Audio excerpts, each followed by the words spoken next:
Tienes toda la razón, sí. Ya empecé a grabar.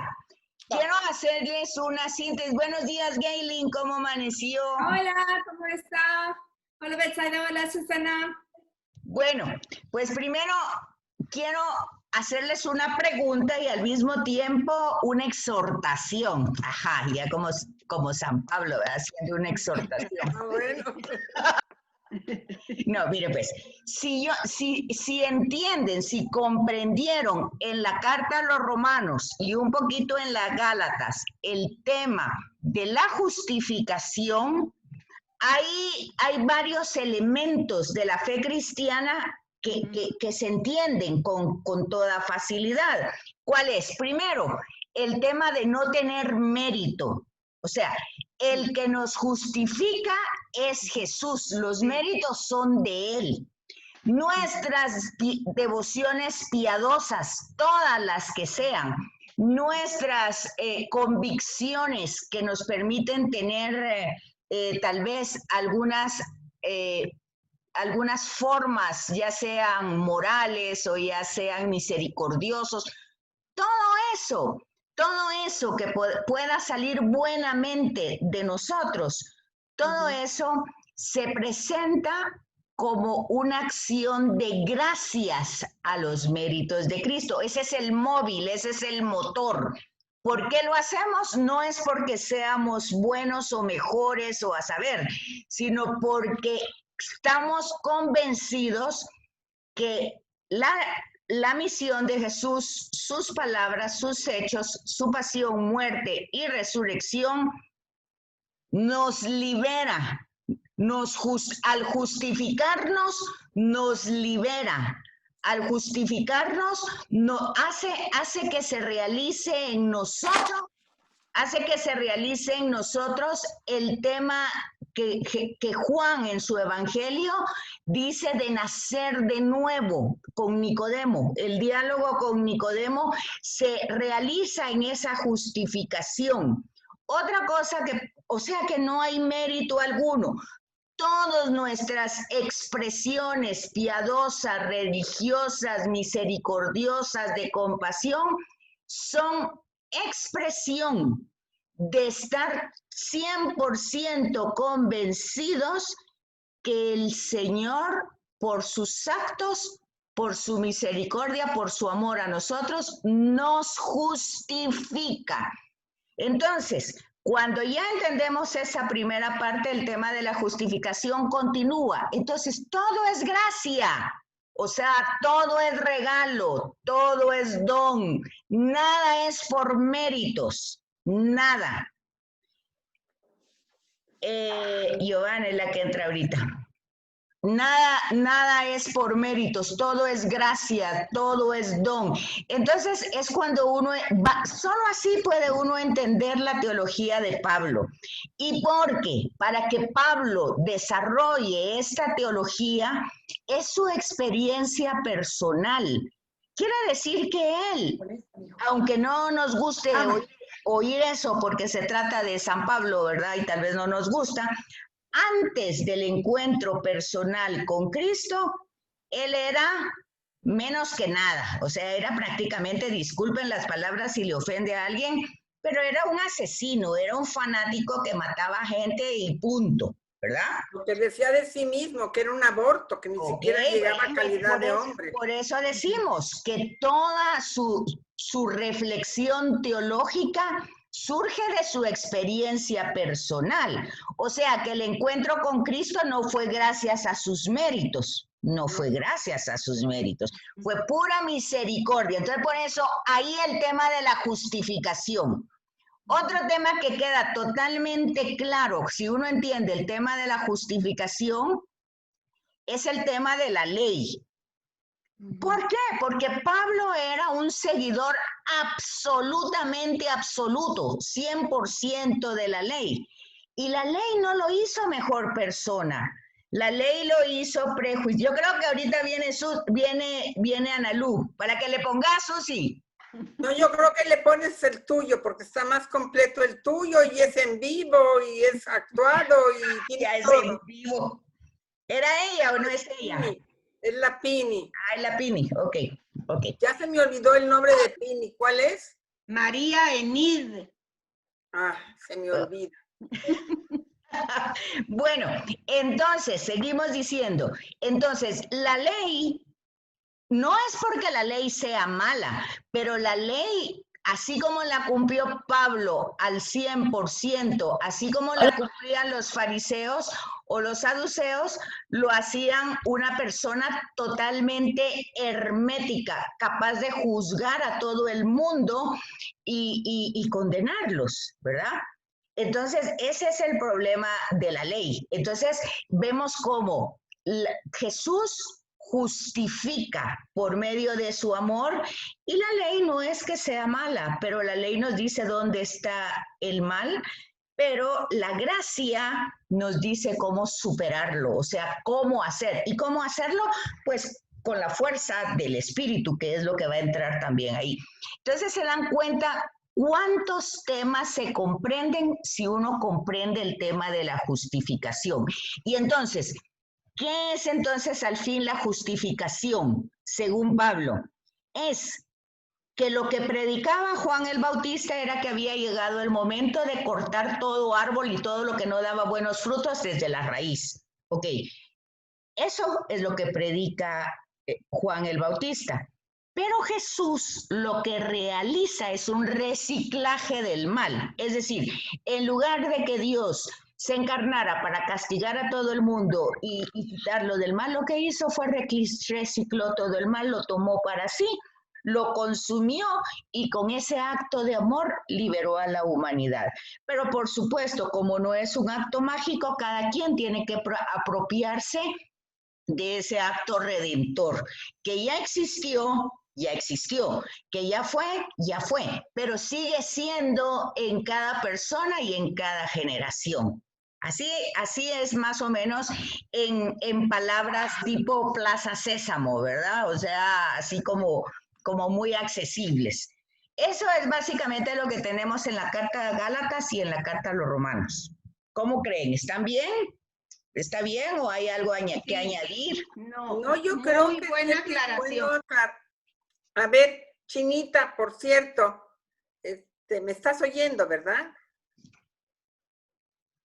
Hilda. Ay, sí.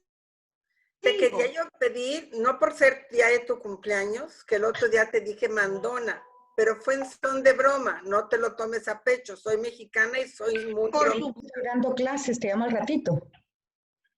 No tengas pena, Susi, ya sé que es broma y por supuesto que tenemos que tener un gran sentido del humor. Porque yo a veces en el rosario que rezamos en familia, le digo a una que quiere hacer todo. Ok, no te llamo al ratito entonces, bendito Dios. Discúlpame si no te molestó. No, de ninguna forma.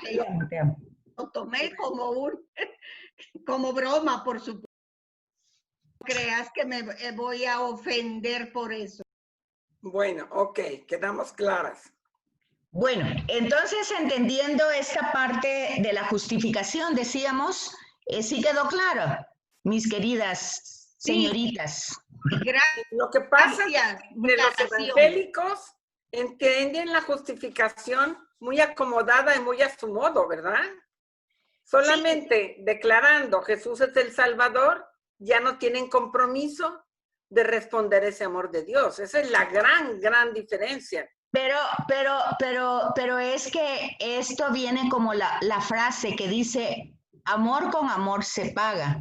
Si tú descubrís o tú te das cuenta que por amor has sido liberada, por amor tienes la oportunidad de tratar a Dios como tu Padre, que por amor se te perdona todo el mal que hayas hecho, aunque hayas hecho lo más infeliz de tu vida, que el amor te deja totalmente, no como la nieve después de que cayó tantas, porque la nieve ya después de varios días es asquerosa, ya no es blanca, pero cuando está cayendo es preciosa. Entonces la nieve así, cuando está cayendo, así te deja el acto amoroso de Jesús. Entender eso y quedarte indiferente es no entender nada, porque entender eso te compromete a responder ese amor. Si humanamente así somos, Si tú eres muy gentil, Jesús lo dice en su evangelio. ¿Qué de extraño tiene que ustedes quieran pagar el bien con el bien si les hicieron el bien? Eso no tiene nada de extraño, eso es muy humano. Si tú haces gestos cariñosos y amorosos conmigo, es lógico que yo quiera corresponder de la misma manera. Entonces, ¿cómo entender algo tan...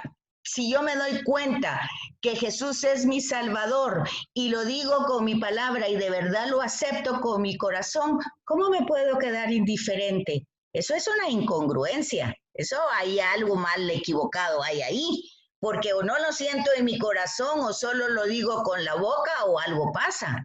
Pero ahí hay una ruptura.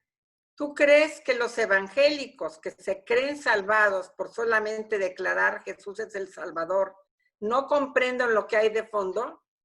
Pues no lo sé, pero yo no creo que ellos se queden indiferentes si de verdad lo comprenden, porque es que, como te dijera yo, el amor no solo te compromete, sino que te hace que tú actúes, te hace actuar, te hace dinámico, te hace, no sé, no podés quedarte encerrada. Esa es una cosa.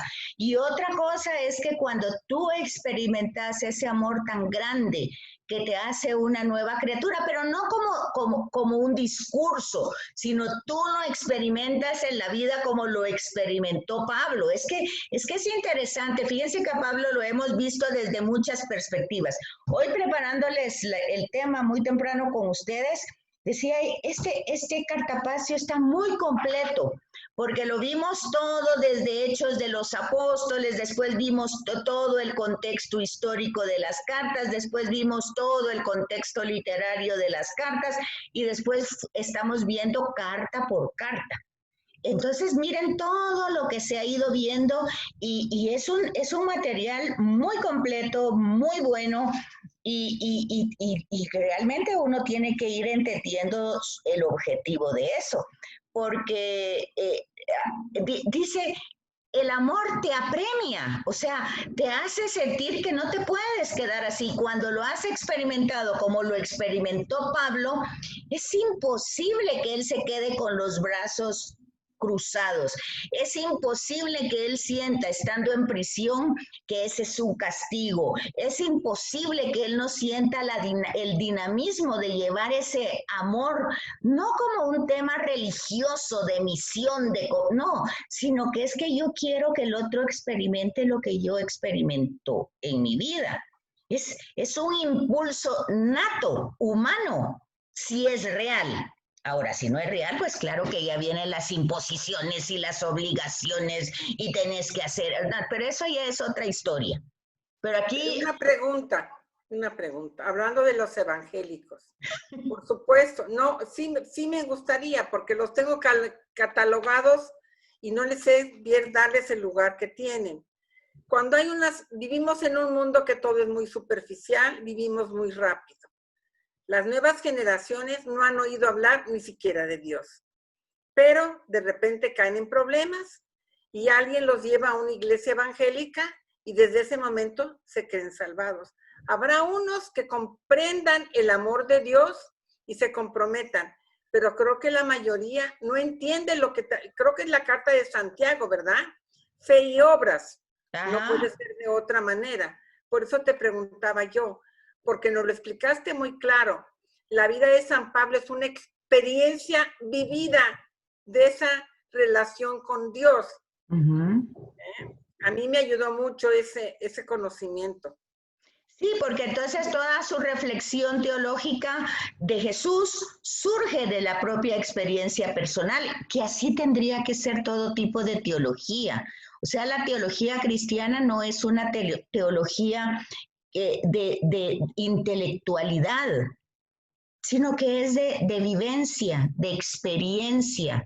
Entonces, desde ese experimento, desde esa experiencia de la vida, uno puede entender a Pablo cuando dice, donde abundó el pecado, sobreabundó la... Claro, ¿cómo? Si él había cumplido la ley al millón, pero ahí abundó el pecado, abundó porque él no comprendía más de lo que estaba ahí. Y sin embargo, el amor de Jesús fue más que gracioso, más que en exceso. Y entonces esa frase tiene un gran valor en la vida de Pablo.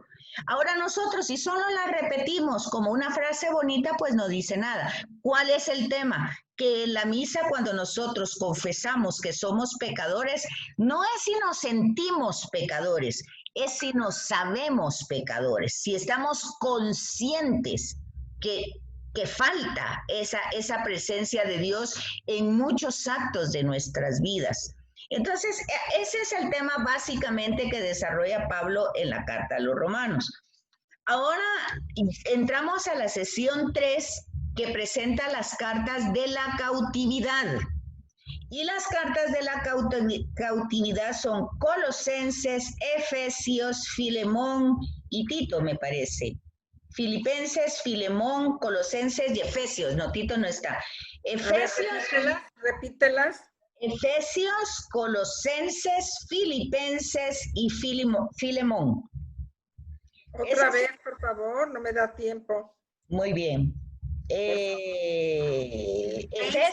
Efesios, Colosenses. Colosenses. Filipenses. Y Filemón. Y Filemón. Tito no. No, solo son 4. Ok. Gracias. Ok.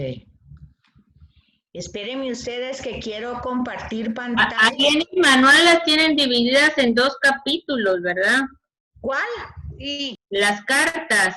En la sesión 13 tienen Colosenses y Efesios. Sí. Y en la 14 Filipenses y Filemón. Así es. En el página 119 en la introducción está, en la primer párrafo. Ahorita yo creo que entra Ana Lu.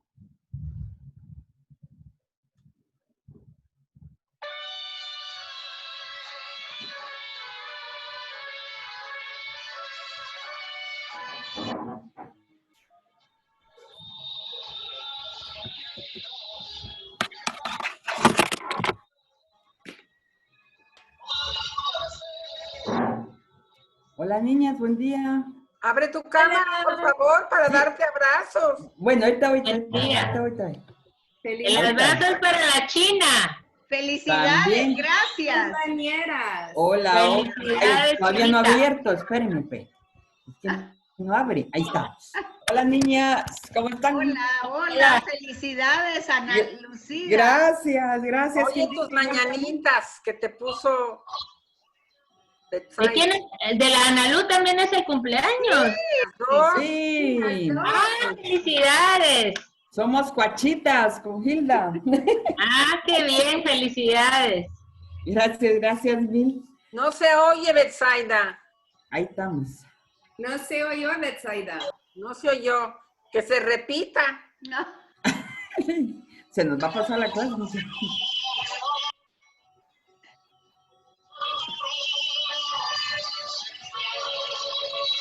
Ahí está.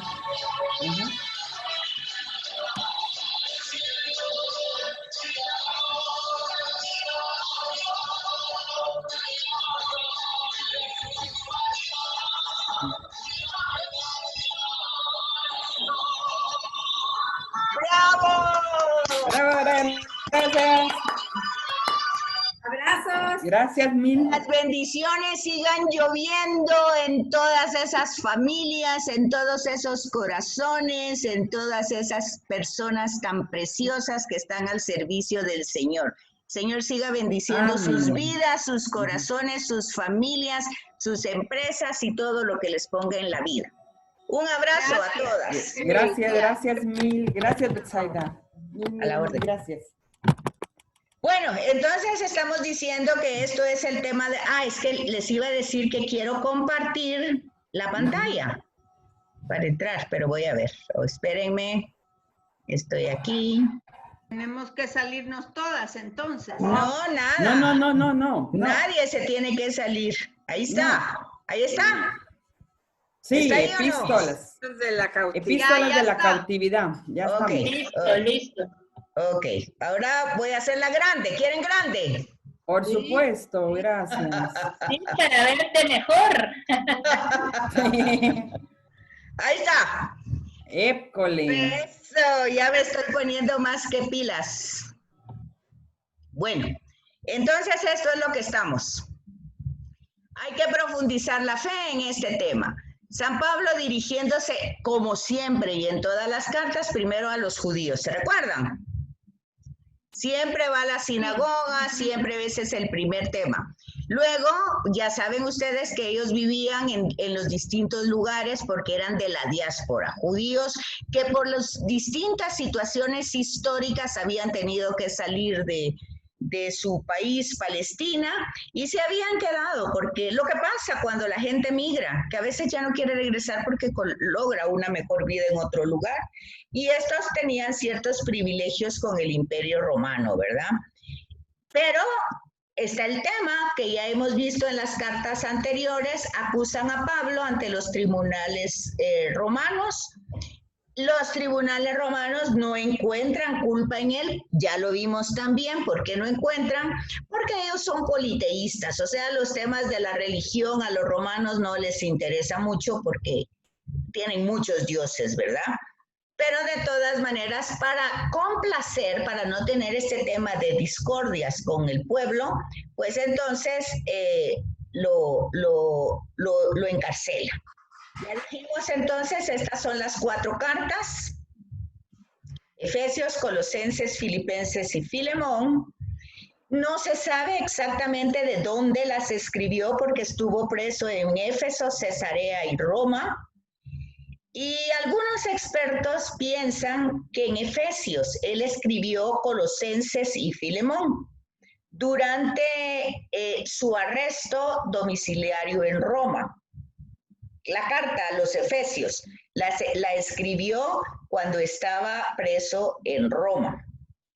Él estuvo preso en Roma varias veces, incluso cuando murió estaba preso en Roma, pero parece que esta fue una de las primeras veces que él estuvo preso.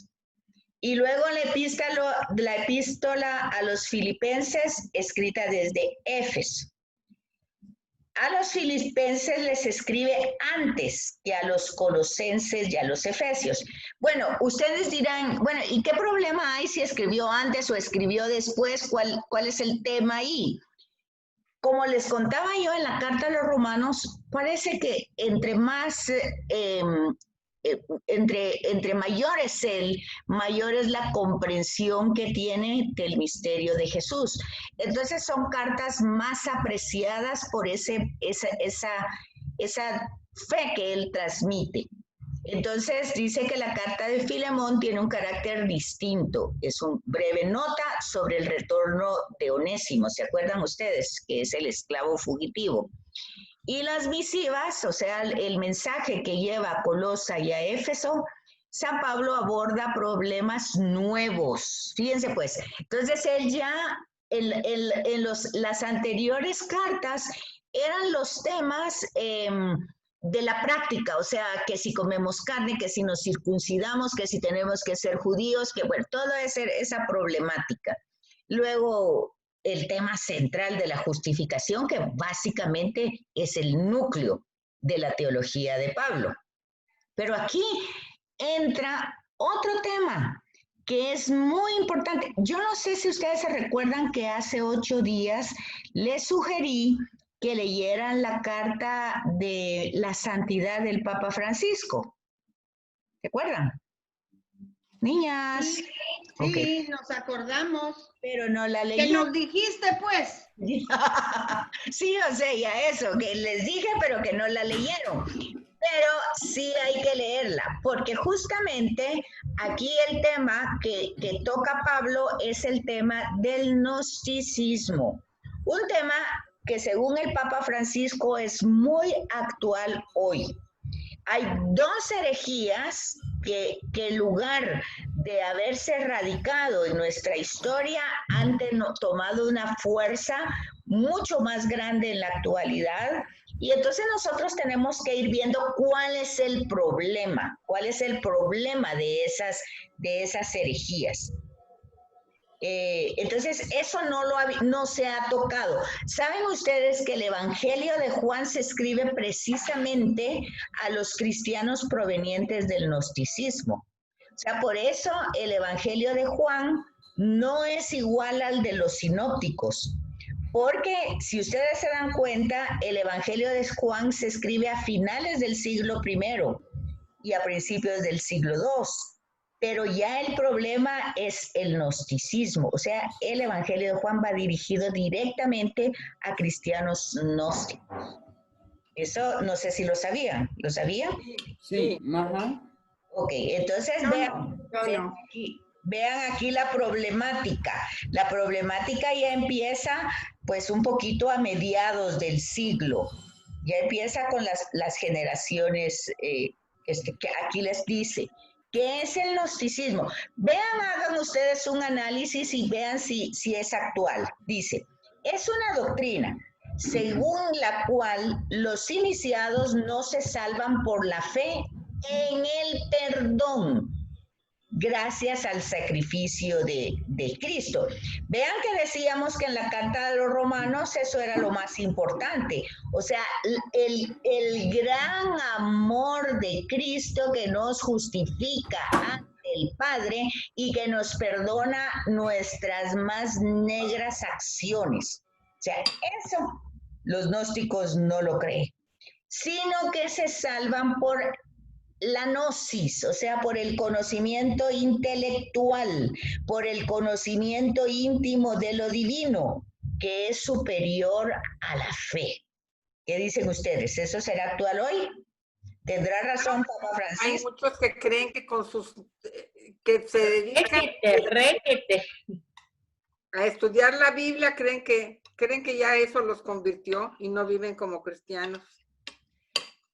Lo que pasa es que yo puedo estudiar la Biblia, yo puedo estudiar incluso la persona de Jesús de Nazaret porque me impacta como persona humana y no creer en él. O sea, yo puedo hacer eso y eso se llama gnosticismo. O sea, yo quiero averiguar lo más que pueda, estudiar lo más que pueda, entender lo más que pueda y yo voy sacando mis propios, y eso se llama conocimiento. Por eso, ¿se acuerdan que en otras sesiones habíamos dicho que ese conocimiento intelectual tiene que tener un bypass para el corazón, tiene que entrar en otro sector de nuestra vida, no puede quedarse solo como intelecto, porque eso no es lo que salva. Entonces aquí lo tenemos, ¿verdad?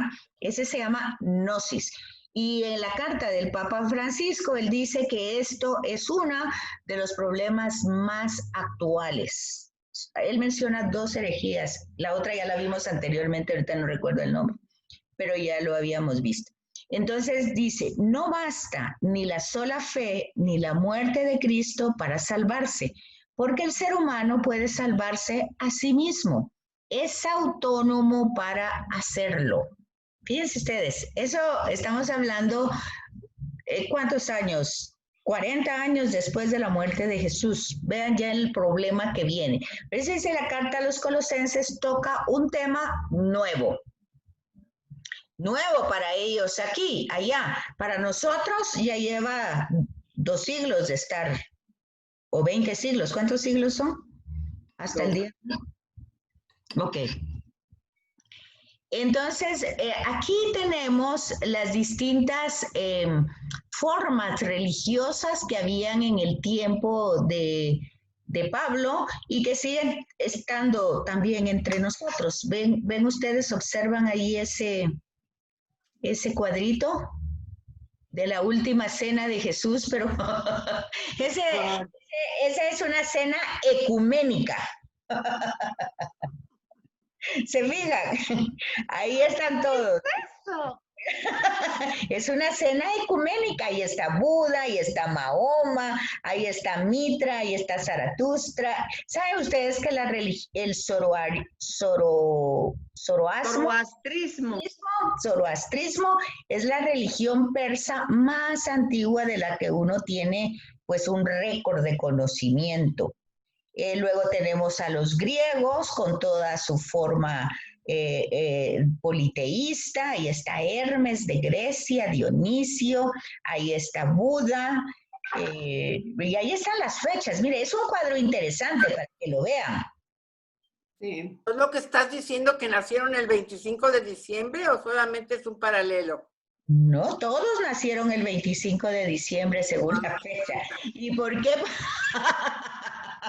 ¿Y por qué lo ponen a Jesús? Pues nosotros sabemos que Jesús no nació ese día. Ese es el problema que tienen, por ejemplo, los testigos de Jehová cuando dicen que nosotros celebramos fiestas paganas. Miren, este sería un dibujo para ellos que nos pueden pasar. A ver, ¿cómo les contestaríamos? Todos esos nacieron el 25 de diciembre, fíjense. Aunque acuérdense que el año era lunar, porque nosotros a partir de Jesús tenemos un año solar, ¿verdad? Y antes había un calendario lunar. ¿Pero qué quiere decir eso? Eso no tiene que asustarnos. ¿Por qué? Porque nosotros sabemos que Jesús no nació en ese día. La respuesta teológica es que Jesús resume, concentra toda esa sabiduría ancestral que ustedes ven alrededor de esa mesa. Él la concentra, por eso está en el centro. Y atrás tiene el sol. ¿Por qué? Porque Él es la luz del mundo, Él es la verdad, Él concentra todas estas verdades, la renueva, y entonces todas estas fiestas que se celebraban paganamente se cristianizan. ¿Qué quiere decir? Que por eso se puso a Jesús su nacimiento ese día, para cristianizar una fiesta pagana. Entonces, cuando, por ejemplo, a nosotros nos dicen, ahora que ya va a venir otra vez la Navidad, que Santa Claus sacó de la cuna a Jesús y que no sé qué. Bueno, ¿qué pasó? Que volvió a paganizarse una fiesta que era pagana. Siguió siendo, ahora volvió a ser pagana. ¿Por qué? Porque ciertamente nuestro fervor cristiano perdió ese sentido absoluto, que es el que estoy diciendo, que Jesús concentra toda la sabiduría humana. Eso se perdió. ¿Y por qué se perdió? Porque la gente se dedicó a tener actos piadosos y se olvidó a encarnar la sabiduría que Jesús nos propone. Es así de sencillo. No es una cosa, tiene una lógica, un sentido común. Hubo un momento en que Jesús fue el centro para toda la humanidad, tanto así que se cambió el calendario en antes de Cristo y después de Cristo, porque se entendió esto, que Jesús concentraba la sabiduría y era el Hijo de Dios, y la gente era capaz de dar la vida por vivir, oigan la palabra, por vivir, no por tener gestos de adoración, no, por vivir la palabra de Cristo. Y es lo que dice el Evangelio, lo que dice María. Vayan y hagan lo que Él les diga, hacer, vivir. Eso se vivió en un tiempo, pero luego se fue relajando a través de los siglos. Y entonces volvió a lo que era, como un río que tiene un cauce y toma otro cauce porque se le aparece en el momento, pero luego se vuelve a regresar a su propio cauce porque era el auténtico. Entonces, ya Jesús aquí se puede ver de distinta forma, como partícipe de la sabiduría humana, pero ya no como el centro de esa sabiduría. No sé si captan lo que les digo. ¿No? Sí. ¿Sí? Sí. Entonces, sí hay una respuesta teológica a esto. Sí hay una respuesta.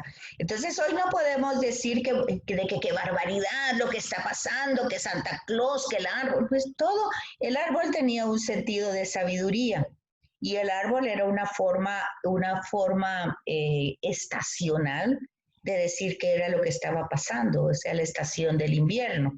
Todo eso se celebraba, como se celebraban las cosechas, como se celebraba la entrada del verano, como ahorita se celebra la entrada del otoño. Todo eso se llamaban solsticios y todo tenía una fiesta. Bueno, ahí está toda la sabiduría humana desde antiguo. Y hubo un momento en que Jesús era como dijéramos, el compendio de toda la sabiduría. Hoy, pues, tal vez no es para todo el mundo, pero la plegaria sería, Dios quiera que sea para cada uno de nosotros eso. Esa sería la oración. Bueno, regresé. Bueno, entonces, la carta a los Efesios y Colosenses, miren, se va a acabar en 1 minuto 50, 40. Se vuelven a conectar, ¿verdad o no? Sí, nos volvemos a conectar. Solo te iba a decir. Hay solo tiempo. Esta carta era la Exsultate, ¿verdad? El llamado a la santidad del Papa. Sí, ajá. Sí. El llamado a la santidad. Y entonces es contra el gnosticismo y el pelagianismo. Pelagianismo. Pero acuérdate que la vez pasada hablamos de Pelagio. En una de las cartas, me acuerdo yo que fue que les dije también lo mismo que les dije hoy. Son 2 herejías que el Papa Francisco coloca. O sea, son dos herejías ancestrales que tienen actualidad, que tienen vigencia hoy. Ok, entonces estas son las nuevas cuestiones que atraviesa Pablo entonces. Ese gnosticismo, el sincretismo, o sea, mezclar el mensaje de Jesús con nuestras creencias. Y entonces se rebaja la primacía de Cristo a nivel de otras fuerzas salvadoras, fue lo que acabamos de ver. Eso es lo que ha pasado y pasa hoy, pues. Hoy igual son todas las prácticas budistas, todo lo que te ayuda está bien, hazlo. Con el paso del tiempo y ante la realidad de la iglesia que va creciendo, vean, y eso que estamos diciendo que ahí fue creciendo 40 años, echen punta 2000 años después. El apóstol profundiza más y más. Eso es lo que tenemos que hacer. Ir profundizando. Ese es el objeto del estudio bíblico.